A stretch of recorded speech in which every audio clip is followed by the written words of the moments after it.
The big thing that terrifies me, Nabil, the big thing that terrifies me is you've got institutions like BlackRock coming in, buying 5,400 homes in the northeast of England, while we're left to point the finger at one another and blame one another. And all that does is create separation and disunity. James Gerrard, a property entrepreneur expert who built a $115 million development business from the age of 23, now gaining the public's attention for his comments on monopolies like BlackRock's. There's not a wealth gap, there's a knowledge gap. The space between where we are right now and everything that we want to achieve in our life isn't money, it isn't relationships, it's specifically a knowledge. I wouldn't have met my mentor who took 3 real estate development companies public in the 80s, 90s and early 2000s had I been still in my small village in southwest of England. For me, everything's a no, and then from a place of no, I then say yes, because then I know I've had... Welcome to the Brits to Riches podcast. Today, I have a very well-known guest who became viral because of his comments on BlackRock. James Gerrard, welcome to the podcast. Thanks so much for having me, Nabil. I'm very excited to be here, buddy. This is great. It's great to have you. Can you, first of all, for the sake of the listeners, tell them exactly what you do, your background? Because I've been reading up about you. Yeah. You got an award at a very young age from Property Week. Yeah. So what? And I read that you've got $115 million worth of pipeline of development. Yeah. So what is your background? Sure. So, I was lucky enough that my family unfortunately went through a very difficult time. We ended up selling our home. My father lost his income. And from that, I was very lucky. I met a mentor in real estate who taught me how to raise capital, how to find great opportunities. And from the age of about 23 to 28, built up a development business under Antros Capital. We built that to $115 million gross development value. Began to exit from 2018, where we won the Property Week Awards. We were one of the youngest winners ever of the Property Week Awards. Finished exiting out of that business in 2021, with our last site being a site in Chadwell in Essex, where we got planning permission for 54 apartments on a warehouse. And then from that, took some time out, had kids, family, got some perspective, and then re-entered the market at the end of 2022 during Liz Truss situation, and saw that as the beginning of the generational buying opportunity that we now do. We have a platform called Yield Hunter, and we're basically buying up distressed assets across the UK now, and in the last 12 months built that portfolio from 0 to 20 million assets under management. Wow, so great success story. Property is something that everybody wants to go into, especially the younger generation. I get loads of messages on my social media from younger people from the age of 18 to 30. They want to go into property. Yeah. And one thing a lot of people are scared or nervous about, how to raise capital to buy property, because as you know, James, property industry is a highly capital intensive business. And you just said in the slip of the tongue that 115 million pipeline, people dream of that sort of value. Yeah. So what advice, because I was reading up that you said knowledge is key in property, to understand the finance market, to understand knowledge, because a lot of people want to go into property because they see everybody else making money. Yeah. If you look at Sunday Times Rich List, lots of the wealthy people in the United Kingdom are from real estate. Yeah. So what advice would you give to the younger generation if they want to get into property, somebody who's left university? How would you ask them to get on the ladder? Thanks for picking up, Nib. So there's not a wealth gap, there's a knowledge gap. The space between where we are right now and everything that we want to achieve in our life isn't money, it isn't relationships, it's specifically a knowledge. And that knowledge might not just be, how to evaluate undervalued opportunities. It might not just be how to raise capital. It might be network. It might be everything. If your listeners knew exactly word for word, item for item, everything that I know and everything you knew, there would be no reason why there would be a differentiation in wealth. And so there is a knowledge gap, not a wealth gap. And so if those guys are 18 years old to 30 years old and they're wanting to get into property right now, the thing to do is what I did. Number one, and the 2 biggest decisions I ever made, was number one, getting my ass to London. London compared on the global stage is currently surrounded by capital, it's surrounded by opportunities. This is really the place to be. And that was one of the biggest decisions I made from moving from a small village in the southwest of the country to London. Once I was in London, what was the first thing that happened? I managed to meet my mentor. I wouldn't have met my mentor who took 3 real estate development companies public in the 80s, 90s and early 2000s had I been still in my small village in southwest of England. I met him, he was late 50s, and he really kind of opened the doors to me and gave me all the knowledge I needed to raise capital, to find undervalued deals, and really kind of be a player at the table. And within a couple of years of working with him, I then set up my own firm. So the 2 key things there were putting myself in the biggest pool of opportunity, number one. Yes. And number two was finding the most experienced mentor I possibly could. Good. So did you actively look for that mentor, or did you come across him by chance? No, I actively looked. Actively looking, CVs, door knocking, the works. Made a list of 1,000 places that I wanted to get a job at. And I remember knocking on his door. It was a summer, and he burst out. He's wearing these Gucci shoes and these Gucci sunglasses, right? He's got this long blonde hair, and he comes out. He says, "James, I started my first 3 businesses off the back of my kitchen table and took them to public flotation. I'm doing it a 4th time. Do you want to come join me?" Right? I'm like this 19-year-old kid, right? I don't have a clue. I'm just like, yeah, sure, whatever, right? Well, that was nice of him to take you on. Yeah, it was really. Look, at the end of the day, like, I was a lackey. I was less than £7 an hour, but I worked literally. I got him the coffee in the morning at 7 a.m. We even went to the gym together. I was with him taking notes at his dinner meetings at 8, 9 p.m. at night. I just was by his side, and then within about 12 months became responsible for raising the capital for his business at the time, which was focused on prime central London. So this was 2011, 2012, where prime central London is going through the roof. Yes. You've got One High Park kicking off. Yes. You've got the Russians. You've got the Arabs. You've got the Chinese, the Americans. Everyone's piling money into central London. And so that we were at the forefront of that. And we raised about 55 million in our first 12 months, and we were sort of selling. Where did you do that capital raise from equity? Mostly high net worths. Yeah. Mostly high net worths. So it's equity raise, basically. Raises, yeah. So and that was one of the big things. I was very lucky. He opened up his black book to me. I got to meet some incredible people, household names that people would have heard of, because he was someone with that kind of track record of taking a few companies public. People knew him as well. That very much gave me then the opportunity to meet these guys, raise capital, and we were doing prime central London houses, 10 million, 15 million, 20 million pound houses. Wow. Amazing. Yeah. But then what kind of changed, and I think was really relevant for people right now, is in 2014 I pivoted, I got out, because the writing was on the wall. The government at the time, which I think was the Tories, introduced the 15% stamp duty, right, over houses over 1.5, plus an additional 3% for international buyers.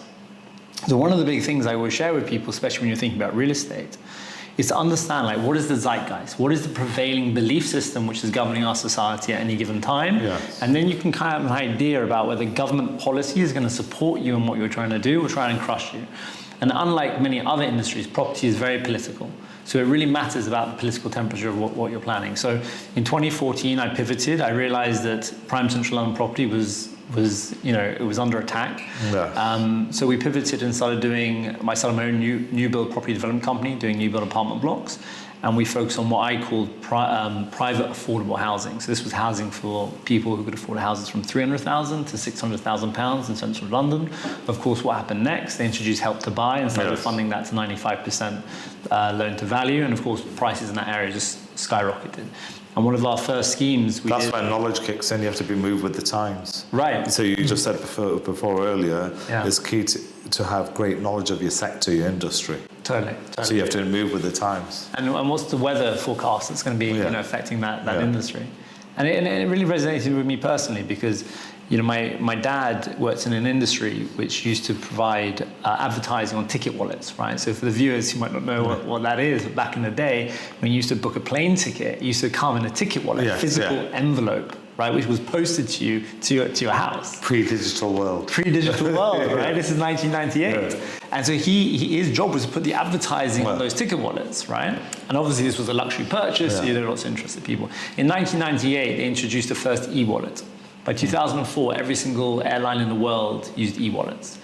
There was no industry for my dad anymore. There was no job for my dad. There was no income. Yes. And so one of the things that I learned from an early age, or wanted to get into property, was because what is an everlasting industry?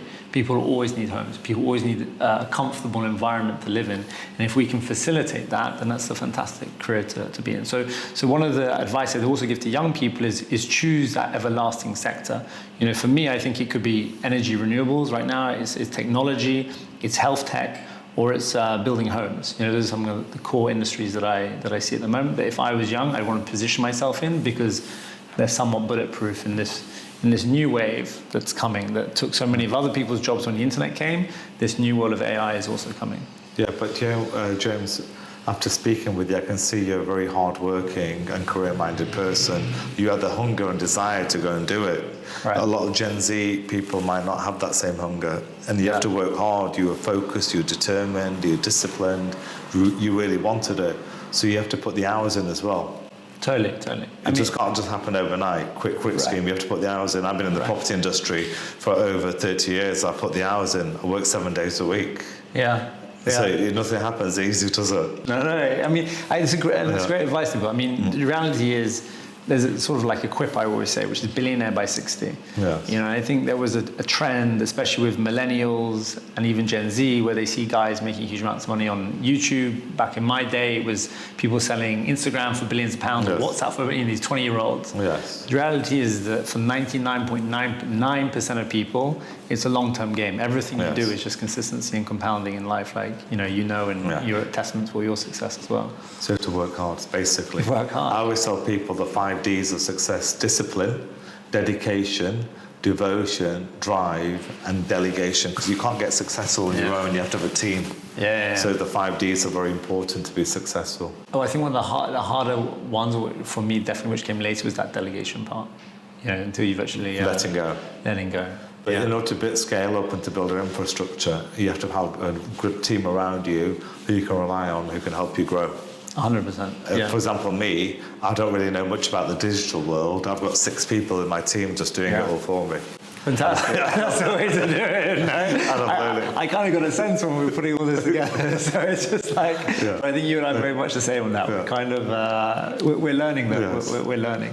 It's interesting what you say about scalability. I think another important point for guys who are interested in real estate is when it comes to scalability is keep it simple. When I did new build construction and we were dealing with Section 106 negotiations, creating overarching rights, archaeological surveys or diggers, or between railways and roads, you've got so many different moving pieces in that puzzle, and every single piece is a problem, or it could be a bottleneck or whatever it is. And so one of the things that we pivoted on in terms of doing long-term investment on high-yielding assets was it's a much simpler model. And so you've got very few moving pieces, which means very few moving problems. And again, if people are looking to scale quickly, you want a simple strategy which can scale quickly, because if you've got, say, a complex strategy with many moving pieces, then one of those pieces goes wrong, it delays you. And so to scale quick, and how we built our current portfolio just in 12 months to 20 million AUM was by having a very simple strategy and compounding very, very quickly. And we're going to get to 1,000 properties by the end of 2027. That's kind of the target of where we're at the moment. Nice. And those 1,000 properties that you can have, James, are you going to rent them out, or are you going to develop and sell them? What's your exit plan? So at the moment, the vacuum I see is a huge number of baby boomers exiting the market. Buffett bought their properties in the 80s and 90s. Yes. They don't want to deal with the new regulation and the bureaucracy that's coming for this new professional world of property rental. And so what we're doing is buying these properties, we're taking them to EPCC, upgrading them, fitting them out for what I would say would be, quality rental stock for the everyday person, and building out that portfolio to 1,000 units. But the idea is never to sell. Hold it. Just to hold it. I tell you funny story. My mentor, Andrew, I mentioned earlier, he threw the Evening Standard at me one day, right? Yeah. I'm sitting down, he threw the Evening Standard at me. Wow. What are you doing? And he goes, I can't believe it. They've just sold Camden Stables for £280 million or whatever it was, right? And I go, okay, that's great news, no? Right. He goes, no. I was the underbidder on that in the 1980s at £172,000. Wow. And now they're selling for 280 million, right? That's a huge gain. Huge, yeah. And he said, James, you know why so many of my peers made so much more money than I did? Right, and this guy's already successful. I said, no, why? He says, because they were lazier than I was. I went, what do you mean? He said, they never sold. Yeah. So there is something to be said about when you make a great investment, kind of Warren Buffett style, in terms of companies. Make a great investment and hold for as long as you can for the long-term investment, rather than trading everything, But as long as the rental income services the debt. Totally. If it doesn't service the debt, then you've got a hemorrhage in you've got a leak in the bathtub. You've got a problem. Call the doctor. Which is why, so for us personally, and this is very interesting for people, I think, who are interested in the buy-to-let market, we don't touch anything unless we're buying on a 10% gross yield. So we need to be, if that property is £1 million, we need to be seeing £100,000 gross income per annum for that to be something that we would look at to ensure the fact that we can weather 6% interest is what we model. We borrow now at like 4.3%, but we've always modeled on a 6% Because interest. going back to that yield, because at one stage at the beginning of my career, when I was a lot younger, I used to buy lots of flats in central London, Belgravia, Mayfair, Pimlico, everywhere, and PCL.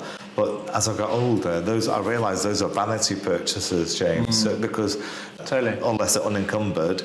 So then I sold them all. But the point I'm making now, like you, I buy distressed assets, and I'm a very strict investor now.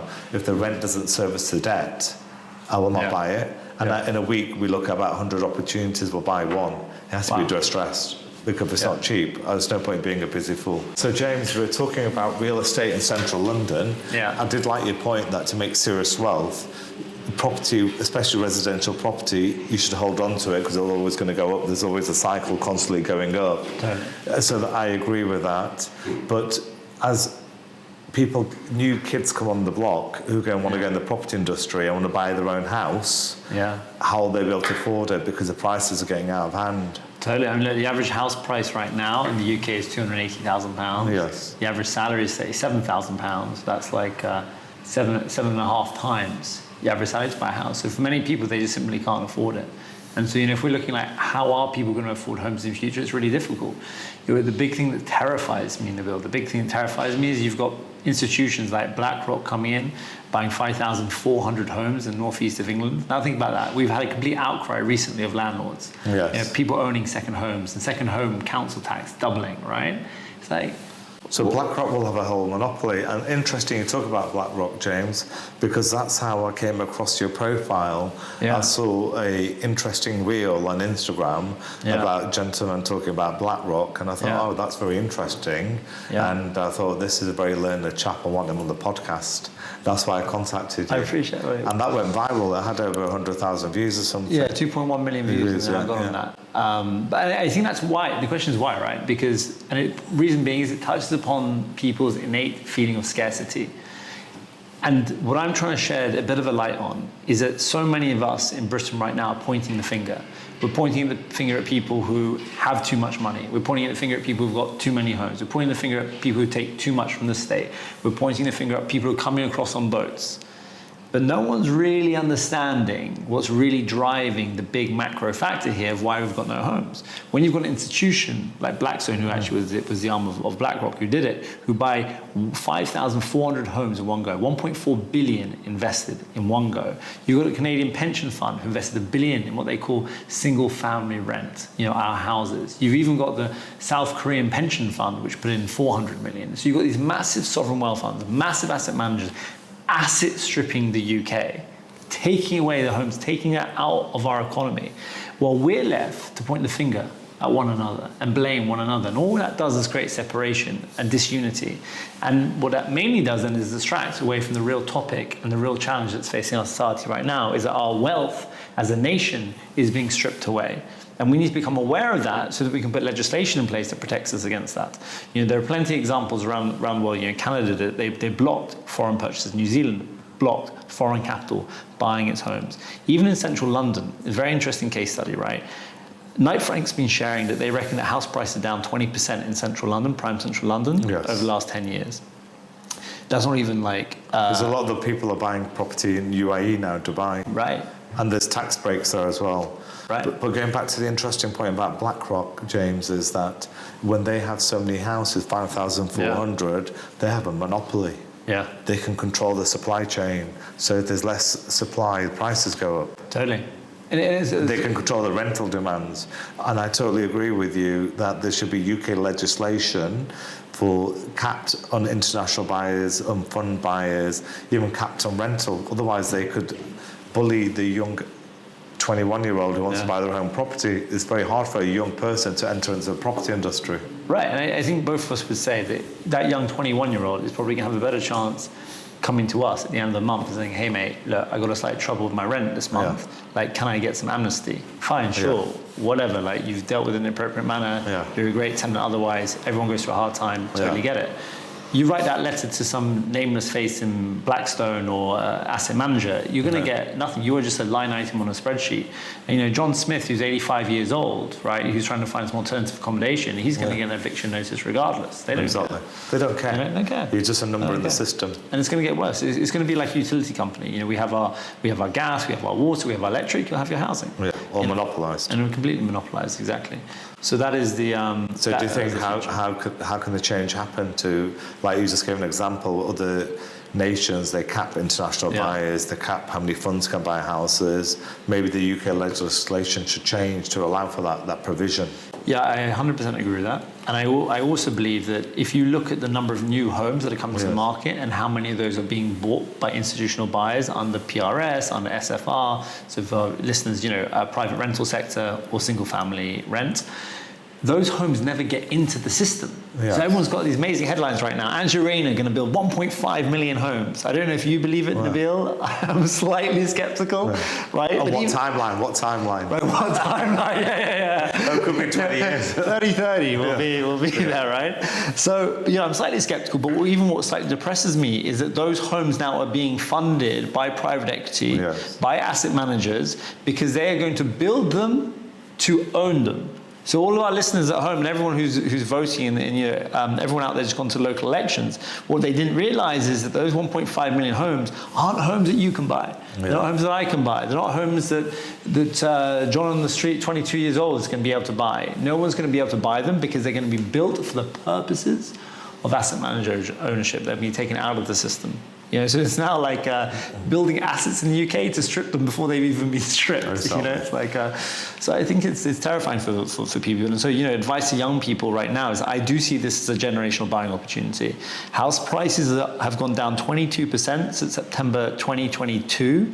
Once you adjust for inflation, so inflation adjusted. Yes. It's very similar to the 1972, 1976 market where house prices went up in nominal terms. So, the headline price tag went up 30%.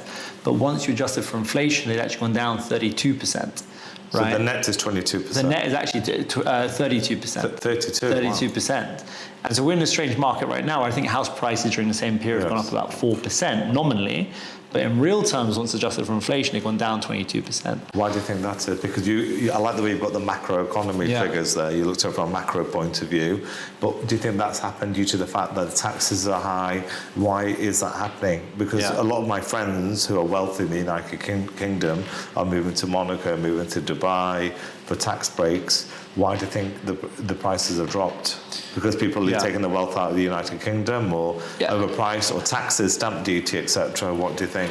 Well, if we take like Prime Central London as an example, but that is a niche. The rest of the market, there are different reasons. But Prime Central London is, Savills are predicting a 4% further decline in Prime Central London, and quite simply because apart from Notting Hill, which is going to be flatline at 0%, and that's because of the demand from British families is what Savills. That's a good family area, Notting Hill. It's a great family area, right? Which actually, for people who want lower house prices in the UK, that's a good testament. Actually, once you take out foreign capital, house prices have been going down, and the only places where they stay stable is actually where British buyers traditionally buy anyway. So, in Prime Central London, they've increased taxes to 15% on stamp duty. They've clearly got rid of the non-dom status and disincentivized foreign buyers from buying in Prime Central, also poor yield. So that market has responded and house prices have come down. For the rest of the country, it's due to interest rates. And lots of foreign buyers also, James, buying in London because they take advantage of the currency. So when the pound's weak, they gain 30% on the pound. So they think, let's jump into London, it's a safe haven. Because one thing I like about UK economy, when I speak to international buyers from all over the world, Asia, India, Middle East, they say we like England because it's a mature economy.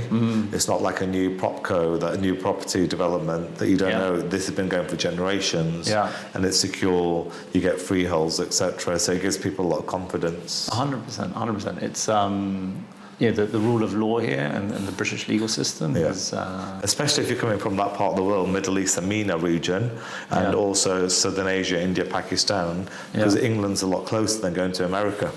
America's double the distance, 14 hours, whereas England's only 7 hours, 8 hours. Interesting, And you got GMT, into everything, exactly. 100%. And all the football, clubs are owned by overseas, like United, Chelsea, everything. city. Yeah, but also I think a big strength of the UK is the fact that we've got some great universities. Yeah. And so a lot of people who come here to study, they already have this affinity and this love and this care for London and wherever they've gone to study, Manchester, Bristol. And so they feel that when they come back to buy property, they already have an affiliation, they've already got a connection, and they've got friends here and family. And I think one of the big things that we risk is we start to undermine the education system, not just for real estate, but generally, we might find that it comes back to bite us. People underestimate the value that makes the UK an appealing worldwide country to be part of. So good. And also, James, a few other questions I'll ask you is that, when I started off, I'm older than you, there was no digital world. You look great in the video. Thank you. It's called biohacking. Biohacking. Show me your ways. Show me your ways. Once we do a property deal together, I'll share the secrets. We'll go to Banya together. Exactly. Banya is I'll take you to Austria, to the health clinic. Oh, okay. I'll join you. That'd be nice. Good. So, James, what I want to say is that when I first went to bought property, I used to go to auctions.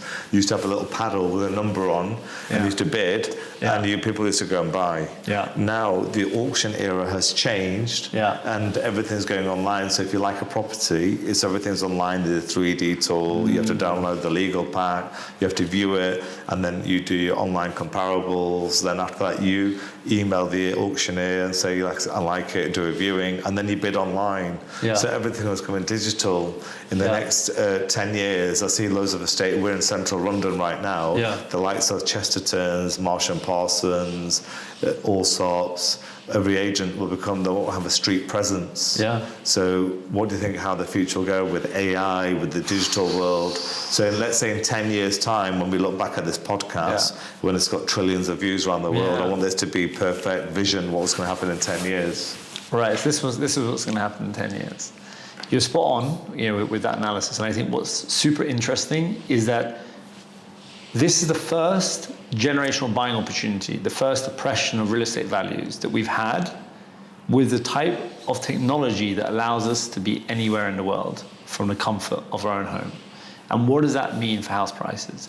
It means that I can run my fund in London and I can underwrite a deal in Cumbria.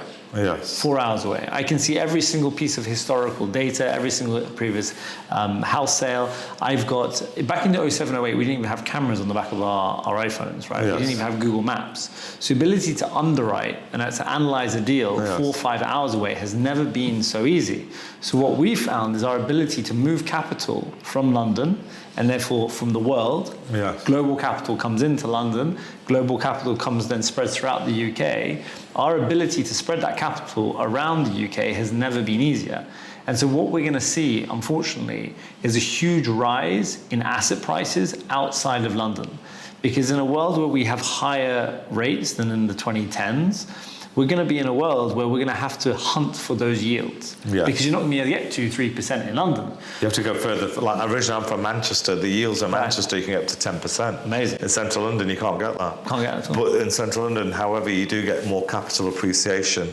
Yeah. Whereas in Manchester, you might get less capital appreciation, but you get a higher yield. Depends what your model is, cash flow or capital value. And my belief is I believe that will begin to change. Over the next 10-year cycle, next 10, 15-year cycle, that will begin to change, where you see massive capital appreciation outside of London. Because prices don't go up because people buy property where they want to live. That's not why house prices go up. House prices go up because there's a movement of capital into certain areas. And at the moment, what we're seeing is movement of capital out of London into areas across the UK. Yes. But where the problem is scalability. So if I'm Brookfield Asset Management and I need to deploy £1 billion, what am I going to do? Buy Swindon? You can't deploy that kind of capital.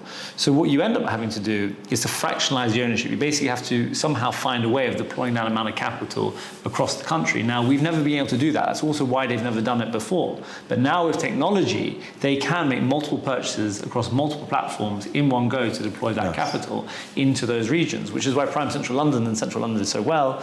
Why? Because they can do one transaction, and the cost of doing that transaction is much lower from a deliverability point of view, as opposed to having to do 100 transactions to deploy the same £1 billion. And so technology is going to change the real estate market in a way where you're going to find a much easier flow of capital from London to the regions in hunt for a higher yield, and that will drive capital appreciation up in the regions that we have not seen, for probably since the late 1970s. Yeah. And also, James, you're very learned. I like your knowledge about finance, about the macroeconomy, about the housing sector. One of my followers asked me to ask you a question. Yeah. How do you think of crypto? People are saying now, in the new digital world, when we buy property, you and I do, we have to go through money laundering checks, send the lawyer the money, go through the whole process. Yeah. They're going to say in the digital world, the buying property will change, that you pay through crypto. So, for example, I'm a crypto tycoon, right, and you've got a property, and I say, James, I want to buy that tower off you, and I'm going to pay you in crypto. How do you think of that? I would welcome that situation. And I think what will also be quite interesting is the fractionalization of real estate. So rather than, for instance, someone's got a 20 grand or 50 grand or 100 grand in the bank, they want to buy a property. Yes. What if you could buy just 5% of that property and 5% over here and 10% over there, so you can diversify, your spread the risk. Spread the risk. And I think blockchain will is here, and I think the application to real estate, going through the process of law and regulation, will allow that democratization of real estate. I can see a world where we're using crypto to buy real estate. I think it's already happening. Already happening. I'm sure there are case studies. Yes. I do remember hearing about them. But it happens a lot in Dubai, right, but in UK it's not happening as much. You can buy a Tesla with crypto, because I built the Tesla stock pool, but you can't buy a house yet in crypto. Interesting. I know. That's great, James. Thank you so much for your time. It's great to have you as a guest. Thank you, Nabil. Real pleasure. That's great.